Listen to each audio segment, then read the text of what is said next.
¿Qué tal, queridos estudiantes? Bienvenidos a esta segunda clase de taller de prensa escrita. Anteriormente estuvimos conversando acerca de la estructura de la noticia. Hoy estaremos trabajando nuevamente el manual de Vicente Leñero, el manual de periodismo, a partir de la página 59, donde nos habíamos quedado. La estructura de la noticia establece varios componentes, entre ellos la cabeza o titular, sería el título, la sumaria o secundaria, que podrían ser los subtítulos o bien la volante y la bajada, la entrada en sí misma, que incluye las 5 o 7 preguntas, el cuerpo de la noticia en el que se desarrollan los contenidos a partir de ese orden que dimos de la información, jerarquizándola en la entrada, y el remate, donde incorporamos información relevante, importante, en la parte final. Estos detalles podemos ver en la página 60 del manual y posteriormente ingresamos a lo que significa el tema del día, el tema relacionado a nuestra clase de hoy. La entrada de la noticia. Con más detalles vamos a ir comprendiendo cómo se hace una entrada en la noticia. Ya se ha dicho que la forma más frecuente de cómo se presenta la noticia es la del orden de importancia descendente. Es aquí donde tenemos que comprender que, como decíamos anteriormente en las referencias que dábamos, somos los comunicadores, los periodistas, quienes decidimos el orden de los contenidos que van a ser expuestos en la información. En este caso, en la entrada, somos nosotros quienes decidimos qué va primero. En otros casos hay jefes de redacción que se encargan de establecer este orden y esta importancia también, incorporando los títulos, los subtítulos, etcétera, etcétera.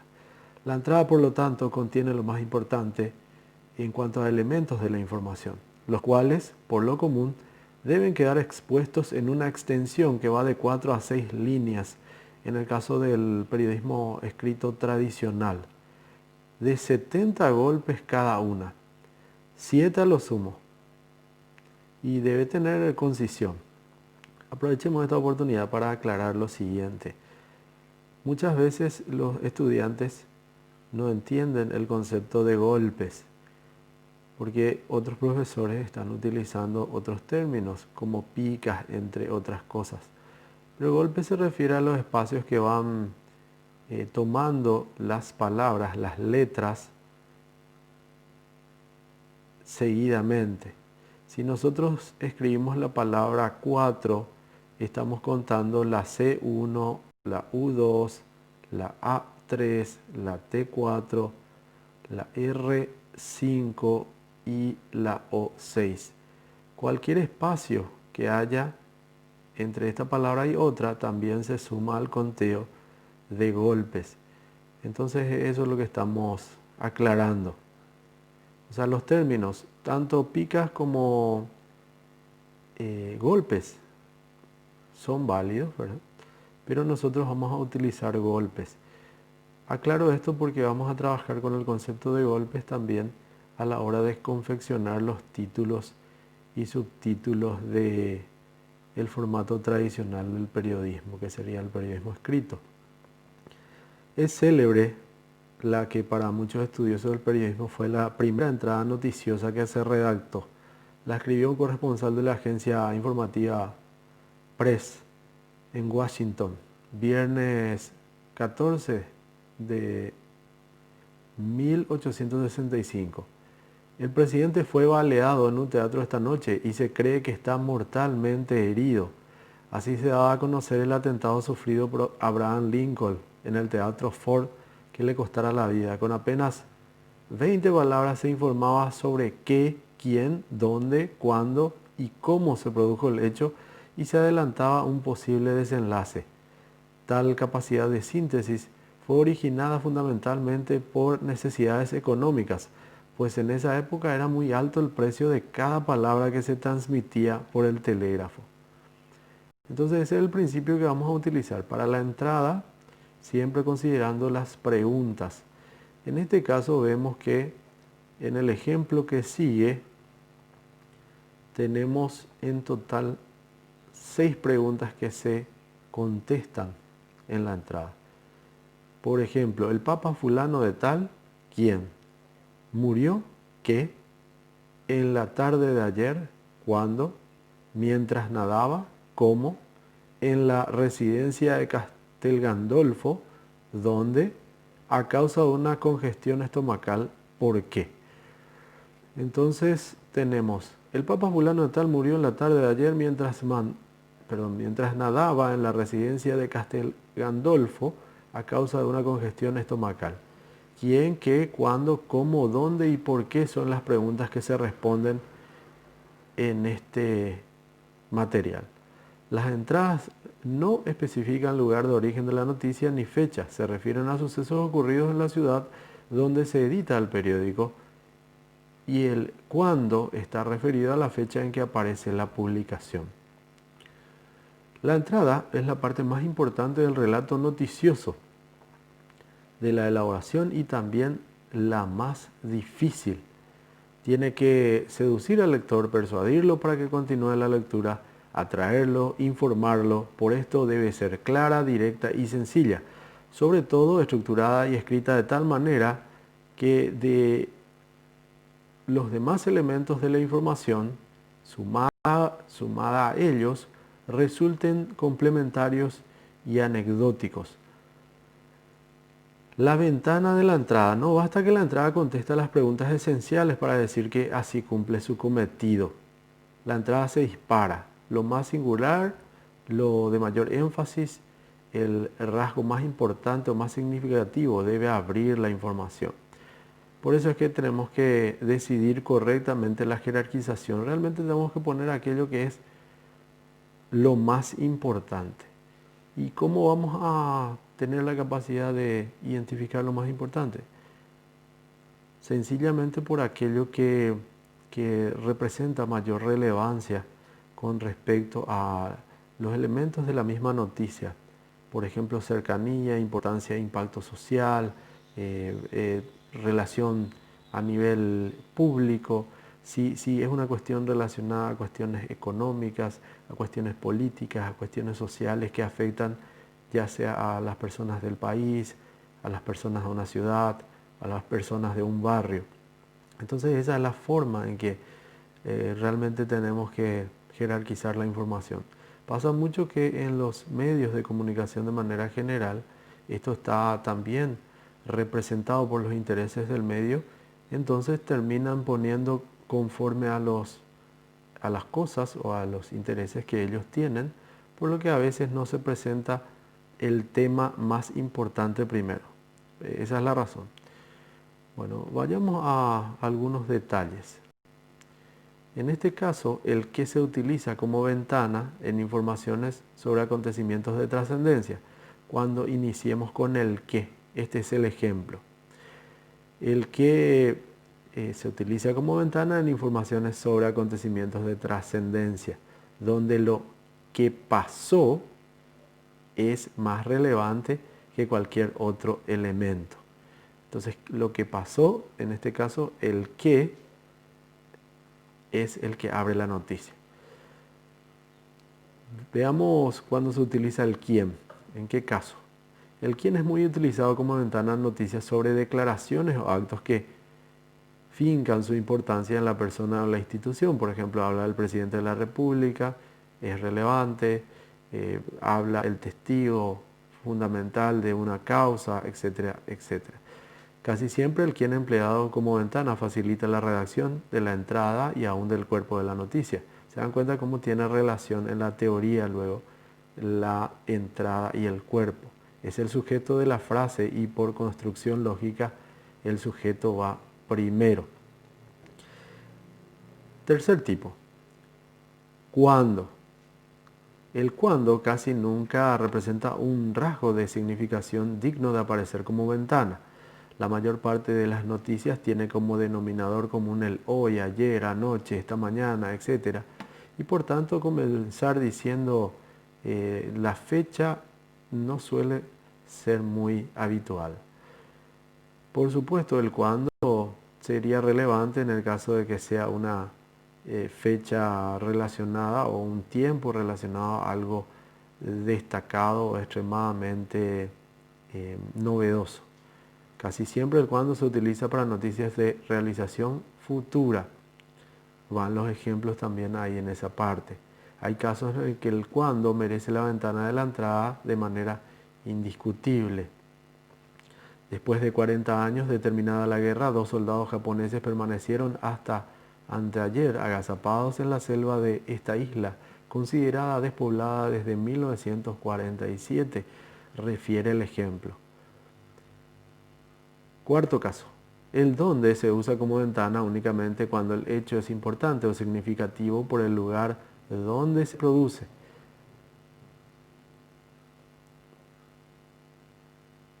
Desde las Torres Gemelas, los edificios más altos del mundo, el acróbata noruego fulano de tal se lanzó ayer en un paracaídas, dice el ejemplo. El cómo se utiliza en la ventana generalmente cuando se reseñan acontecimientos vivos presenciados por el reportero y cuando los detalles humanos, la forma en que se produjo el acontecimiento, dan la clave de su significado.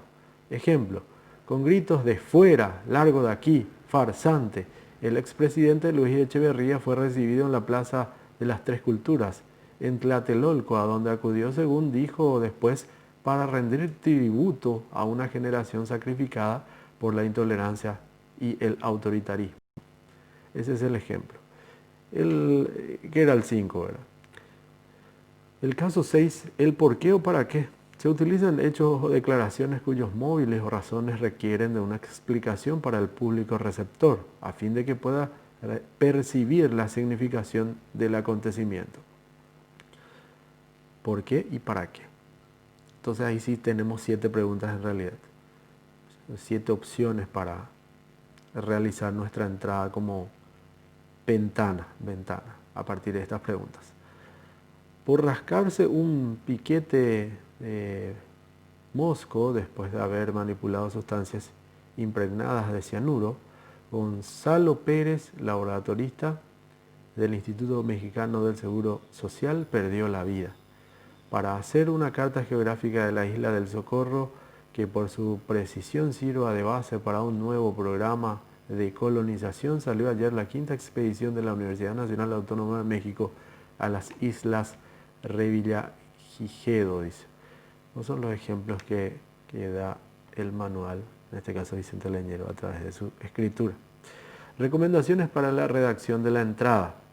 1. Recuérdese que el reportero no escribe nunca las cabezas o titulares de las noticias, era lo que les advertía. La noticia se comienza siempre escribiendo la entrada y la entrada requiere de una acertada elección de la pregunta fundamental: qué, quién, dónde, cuándo y por o para qué que hay que responder. 2. No debe escribirse con lenguaje propio de cable o telegrama, que se tenga que condensar lo importante del hecho en el menor número de palabras y líneas no quiere decir que deban suprimirse elementos de la frase u oración ni apretar frase tras frase. O sea, hay que hacer bien, debe ser bien confeccionada la entrada.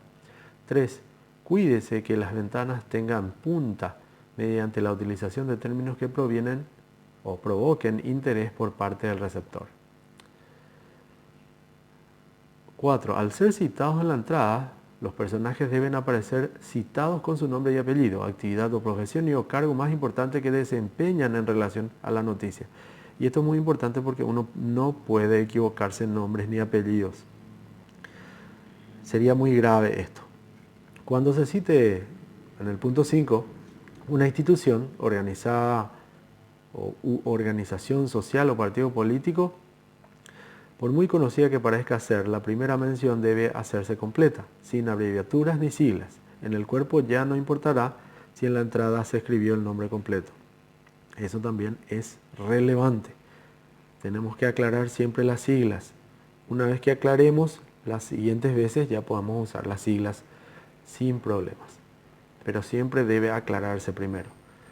6. De preferencia deben usarse verbos en pasado. Dijo, llegó, informó, murió, resultó, etc. La noticia se redacta mejor en ese tiempo verbal, tiene mayor dinamismo. Siempre que se pueda, hay que evitar los compuestos con el verbo haber. Ha informado, ha muerto, etcétera, etcétera. Porque le restan vigor a la entrada. Pasa mucho que en el periodismo, el nuevo periodismo, el periodismo narrativo, el periodismo digital, hay gente que propone, presidente inaugura tal cosa. Y realmente, solamente en el caso de que se haga una transmisión en vivo, se puede poner y se adecua ese titular o esa representación o esa síntesis o esa entrada con esos términos en ese tiempo verbal. Muchas veces se hace con la intención de que esto sea dinámico, que sea constante, pero si nosotros leemos el periódico, si es impreso y leemos el periódico en el futuro, el presidente nunca terminaría de inaugurar esa obra. Entonces lo correcto es que se ponga en tiempo pasado. El presidente inauguró tal cosa. Solamente, como les dije, en el caso del periodismo digital, cuando en la versión audiovisual se puede observar el vivo, es donde corresponde ese tipo de títulos. 7. No deben cambiarse los tiempos de los verbos, al menos que lo exija el tono de la entrada. Llegó el presidente de la República a Campeche y lo recibe una multitud. Es válida la posibilidad. No obstante, no se recomienda hacer este tipo de redacción, ¿verdad? En el ejemplo dice, y se juzga, llegó el presidente de la República de Campeche y lo recibe una multitud, y se juzga de la siguiente manera. Está mal, es pésimo por el cambio de pasado a presente, que es lo que estamos hablando, ¿verdad? O sea, lo recomendable es que siempre sea en futuro. El presidente de la República dijo hoy, dice el siguiente ejemplo, estoy completamente seguro. En este caso sí, porque la frase va entre comillas. Bien, la reproducción de la declaración textual justifica y exige el cambio de pasado a presente. Entonces, también eso hay que cuidar. Clasificación de las entradas de la noticia. Siguiente punto, ¿verdad? A, de cita directa. Se trata de la entrada para declaraciones significativas, aspectos importantes en discursos de personalidades. Trasciende lo que se dice y quién lo dice. Entonces, de cita directa, cuando se pone la frase del presidente de la República, por ejemplo. B, de cita indirecta. El reportero ofrece una visión de lo ocurrido. Se redacta este tipo de entrada cuando se trata de declaraciones muy extensas que no pueden ser publicadas en su totalidad en el cuerpo de la noticia. Frecuentemente se expresa la versión con algunas frases textuales de lo expresado. No hay que cambiar el sentido del discurso de lo que se dijo, ¿verdad? Eso es fundamental también. C, de datos simples. A primera vista, la entrada de datos simples es casi idéntica a los sumarios.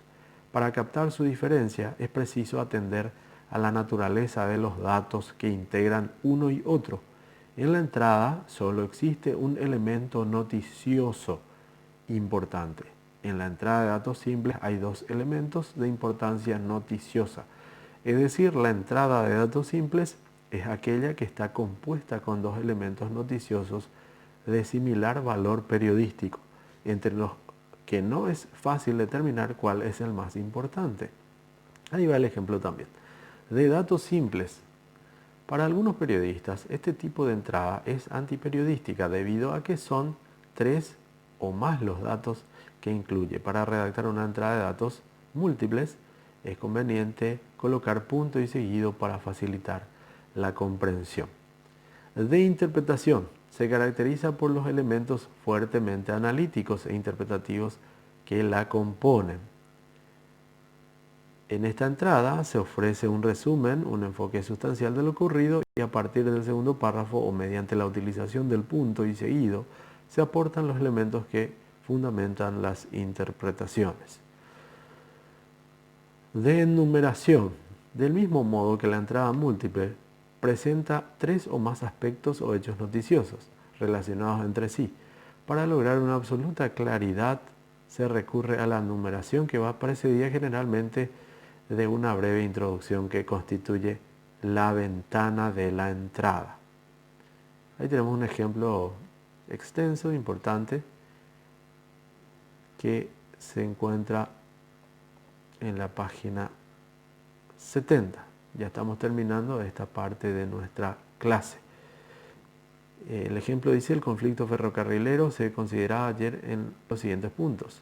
Y va enumerado: 1, 2, 3 y 4 son los temas que se desarrollan y que se relacionan entre sí. En este caso no es conveniente abusar de las entradas ni de las enumeraciones, dice el material. De relieve. En este tipo de entradas se destaca algún rasgo o característica especial de una determinada persona, lugar o hecho. La Secretaría de Educación Pública declaró ayer Monumento Nacional la casa de donde vivió y escribió sus mejores obras el escritor fulano de tal, etcétera, etcétera. Destaca rasgo o característica especial de una determinada persona, lugar o hecho esencial, decía. De cápsula. El empleo de esta entrada facilita aquella noticia que permite un resumen quintaesenciado en su máxima expresión y que se puede ofrecer en el mismo primer párrafo. Se utiliza en noticias de gran trascendencia o que tienen continuidad, marcos de referencia o contextos anteriores. Obviamente la entrada capsular tiene que ver con el efecto sensacional de la noticia.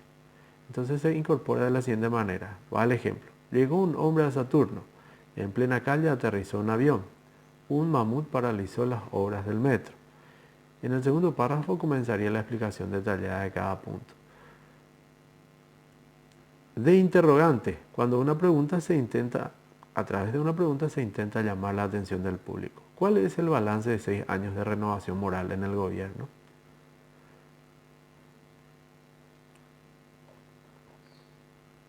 Muy bien, llegamos a la parte final de nuestro contenido de hoy, de nuestra clase, y hablamos acerca de la valoración de la entrada y su estilo. Una entrada que cumpla cada una de las funciones sirve de motivación al lector. También le sirve al radioescucha, al televidente, para presentar o para prestar atención hasta el final de la noticia. Y si está correctamente estructurada, sirve de pauta al periodista para desarrollar la nota informativa. Se le facilita la redacción por consiguiente. Para utilizar un tipo de entrada u otro hay que tomar en cuenta las características del medio para el cual se escribe, el objetivo que persigue y la condición propia de cada noticia.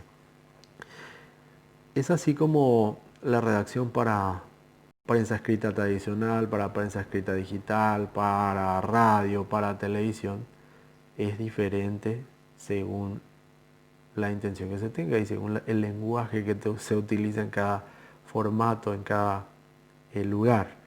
La construcción de la entrada debe ser regular, fluida, el tono impersonal, objetivo, el lenguaje debe ser claro, los tiempos verbales simples, preferentemente en pasado, como dijimos, la puntuación a base de coma, punto, coma y dos puntos, evitando en lo posible el punto y seguido, y finalmente rehuyendo los párrafos largos. Esas son las indicaciones que tenemos de parte de nuestro teórico Vicente Leñero. Por supuesto que con el pasar de las clases también voy a aclarar los procesos de evaluación y también las tareas que vamos a ir desarrollando. Básicamente hasta acá esa parte del material. Algo que tenemos que considerar para poder redactar correctamente es el sello personal que uno le da a sus redacciones. El estilo y el lenguaje periodístico se relaciona con lo que sigue. En la profesión se denomina estilo a la manera en que se escribe, es decir, cada periodista tiene su estilo particular, pero existe una serie de ideas concretas y comunes a todos los periodistas. Algunas recomendaciones que tenemos para poder escribir bien son las siguientes. Por ejemplo, la claridad. Significa escribir con sencillez. Hay que procurar que el texto se entienda sin grandes esfuerzos. Para eso es necesario que quien redacta comprenda aquello sobre lo cual redacta. La claridad tiene mucho que ver con el uso del lenguaje. Y acá tenemos una lista de elementos que se relacionan con la claridad. Léxico accesible y sencillo, perdón. Palabras fáciles, palabras sencillas, palabras que se puedan comprender. No utilizar tecnicismos o palabras rebuscadas. Usar párrafos cortos de 4 a 5 líneas en el caso del periodismo tradicional, ¿verdad? Inclusive en el periodismo digital se utilizan menos líneas. Frases cortas entre 15 y 20 palabras. Cada idea en un enunciado, no hay que contar una idea en 2 frases, por ejemplo, no se recomienda eso. Mantener el orden lógico de la frase, sujeto, verbo y predicado. No abusar de las oraciones subordinadas, y tal cosa, y tal cosa, y suelo ver que ponen 2 i's, 3 i's, 4 i's en en un solo párrafo. Frases afirmativas mejor que negativas. Siempre hay que afirmar antes que negar. Corrección. También es uno de los elementos importantes, la corrección. Escribir correctamente implica seguir las reglas de ortografía y utilizar el diccionario de la Real Academia Española de la Lengua para poder tener precisión a la hora de escribir. Muchas veces pasa que con el tiempo nos vamos olvidando también de algunas reglas de la acentuación y de las formas o de sinónimos y antónimos y ponemos siempre la misma palabra y por eso se recomienda eso. Concisión también es otro elemento. El mensaje debe ser lo más breve y preciso posible, utilizando los términos exactos sin añadir más. Existe una serie de reglas para ser concisos. Son las últimas que les voy a dar. Evitar las locuciones prescindibles o usuales en prensa como las muletillas. Evitar la abstracción. Utilizar palabras plenas con sentido total. Debe ser concreto lo que expresemos. Evitar los adjetivos calificativos. Evitar eso entonces. Escribir con verbos que indiquen movimiento. Siempre hay que darle dinamismo al trabajo que uno realiza. Yo les había compartido y les había recomendado también mirar un poco el decálogo de Miguel Granados. Recomendaba él, nunca escriba o diga algo que de una persona que no se le pueda decir de frente a esa persona. Combata la ambigüedad, no insinúe, no exagere, no minimice, elija una postura y defiéndala. Un juicio no depende de la complicidad del lector, sino del apego, dice, a la verdad. El apego a la verdad. Use las palabras precisas no solo por la riqueza del lenguaje sintético, sino para lograr exactitud en lo que uno quiere. Evite los lugares comunes, la vulgaridad y la falsa familiaridad con los entrevistados. Construya su propia opinión, aunque no coincida con los demás, y sobre todo si coincide con los demás. No se ponga usted mismo en el centro de la noticia. Muchas veces los periodistas se adueñan de la entrevista, son ellos los que absorben todo, ¿verdad? Y llaman la atención. Sin embargo, siempre es importante el entrevistado. No haga juegos de palabras sin sorna con el nombre o la apariencia de una ni sorna, perdón. Entonces, no haga juegos de palabras ni burla, vamos a decir, con el nombre o la apariencia de una persona. Eso es realmente inaceptable. No aspire a recompensas materiales. No acepte regalos que puedan significar un soborno, ni siquiera los más pequeños. Hay que practicar una extremada ambición ética, aunque parezca soberbia. Esas son las recomendaciones que da Miguel Ángel Granados. Considere los fenómenos en su larga duración y en toda su anchura, a proyección siempre. Y por sobre todo dice, encuentre el camino o hágalo, construya su camino usted. Entonces eso también forma parte del sello personal que nosotros estuvimos tratando. Muchas veces hay casos en que de repente el sello personal o la técnica que uno aplica o los principios que uno aplica no son tolerados por otras personas o al evaluar los docentes no consideran el sello personal como algo válido. No obstante, nosotros sí lo vamos a hacer de esa manera. Muy bien, así llegamos al final. Gracias por su seguimiento, por estar atentos a los contenidos de esta clase. Nos volveremos a encontrar en la clase número 3 de la asignatura. Hasta pronto y éxitos.